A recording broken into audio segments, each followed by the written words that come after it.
தங்கம் விற்கிற விலைக்கு தங்கம் தங்கம்னு சொல்லி மனசை தேத்திக்கிறீங்களா நீங்க?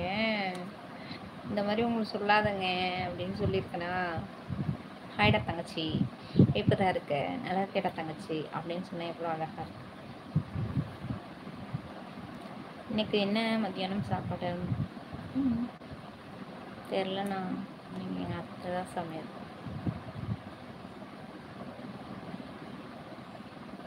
எனக்குமே எங்கள் அத்தை தான் சமையல். அவங்க இல்லாத அன்னைக்கு நான் சமைப்பேன். நான் வந்து காரம்லாம் அதிகமாக போடுவேன். என்னோட சாப்பாடு டிஃப்ரெண்டாக இருக்கும், அவங்களோட சாப்பாடு டிஃப்ரெண்டாக இருக்கும். அதனால் அவங்க ஆத்துக்காருக்கு தகுந்த மாதிரி அவங்க சமைச்சிக்குவாங்க. ஆனால் எங்கள் ஆத்துக்காருக்கு தகுந்த மாதிரி நான் சமைப்பேன். அது அவங்களுக்கு பிடிக்காது. அதனால் அவங்க சமைக்கிறதையும் நாங்கள் அட்ஜஸ்ட் பண்ணி சாப்பிட்டுட்டு இருந்து போவோம்.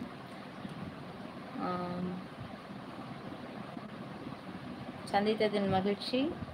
Break time off. மீண்டும் சந்திப்போம். பிரியமுடன் வினோத்தனா. வாங்க வாங்க, மாலை நேரத்தில் சந்திக்கலாம். ஈவினிங் 5 மணிக்கு. அமெரிக்கான அக்கா, உங்கள் வீட்டில் யார் சமைப்பாங்க? எங்கள் வீட்லையா? எங்கள் அத்தை தான், மாமியார். ஏன்னா அவங்க புளி அதிகமாக ஊற்றுவாங்க. எனக்கு இந்த புளி அதிகமாக சேர்க்கறதே பிடிக்காது. அவங்க காரம் நல்லா ஸ்பைஸியாக சமைப்பேன் நான். அவங்க காரமே இருக்காது. அதனால உப்பு வந்து ஆனால் ஒரு கரெக்டான லெவலில் போடுவோம். அவங்க அரை உப்பு 1/4 உப்பு கூட இருக்காது. ரொம்ப கம்மியாக சாப்பிடுவாங்க. அதனால் சுத்தமாக நான் சமைச்சேன் அப்படின்னா அவங்களுக்கு செட் ஆக மாட்டேங்குது. நானே சமைச்சேன். மாமா உரைக்குதுங்க, மாமா சாப்பிட மாட்டாங்க. அவங்க ஹஸ்பண்ட் சாப்பிடலன்ட்டு அவங்களுக்கு ஃபீலிங். அதனால் சரி, அவங்க சமைக்கிறதே பிடிக்கல மல்லு கட்டி சாப்பிட்டுட்டு இருந்துடுறது. மறுபடி நான் சமைப்பேன்ப்பா.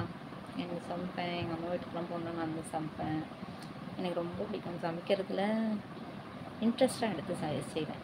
ஒவ்வொன்றும் பார்த்து அவங்க எதை லைக் பண்ணுவாங்க, அவங்க எது சமைச்சா நிறைய சாப்பிடுவாங்க, இப்படி இன்னும் கொஞ்சம் போட்டுக்கலாமா, இன்னும் கொஞ்சம் டேஸ்ட்டாக சமைச்சிருக்கலாமா அப்படின்னு பார்த்து செய்வேன். எனக்கு அது ரொம்ப பிடிக்கும்.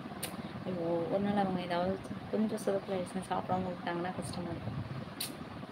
இது ஒரு மிஸ்டேக் பண்ணிட்டு சாப்பிடாம விட்டாங்களே, நாளைக்கு நல்லா பண்ணணும் அப்படின்ற மாதிரி திங்கிங்லாம் எனக்கு நிறையா இருக்கும். சமைக்கிறது எல்லாமே கரெக்டான லெவலில் இருக்கும். நல்லா டேஸ்ட்டாகவும் இருக்குமாங்க எங்கள் வீட்டில் எல்லாமே. எனக்குமே பிடிக்கும். சில பேர் சொல்லுவாங்கள்ல, நம்ம சமைச்சு நம்ம சாப்பிட பிடிக்காதுன்ட்டு. நான் எப்படின்னா சமைச்சோன்னே நான் சாப்பிட்டு பார்த்துப்பேன்.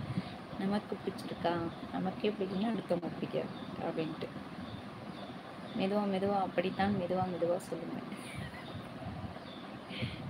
ஆமாம், அப்படி காதலுக்கு அது சரி. அதை வந்து நான் தான் செய்வேன்.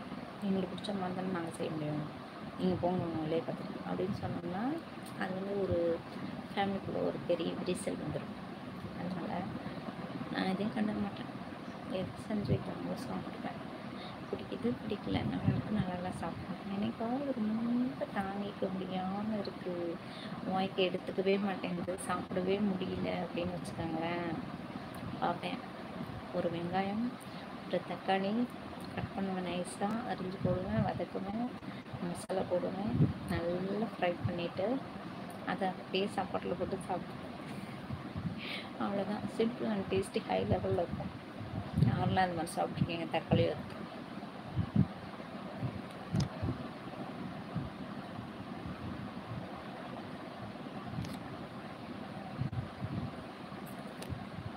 இப்படிதான் போகுது பொழுது. தம்பிக்கு காலையில் நான் சமைச்சு கொடுப்பேன். ஏன்னா அவனுக்கு வந்து அதே டேஸ்ட் பழகாது அப்படின்ட்டு. புளியில் எங்கள் அத்தை வந்து நிறைய ஊற்றுவாங்கப்பா. அநியாயம் புளி யூஸ் பண்ணுவாங்க. புளியே யூஸ் பண்ணுவாங்க, ரத்தத்தை முறிச்சிருந்தாங்க. எங்கள் ஆண்டி வந்து புளியாக ஊற்றுவாங்க. காளிராஜன் ப்ரோ வணக்கம்பாங்க. லைக் 7th லைக்கா? நன்றி. வா மிருகா, எனக்கு மயக்கமாக வந்து நான் வெயிலில் சுற்றிட்டு வந்தது கேராக இருக்குது.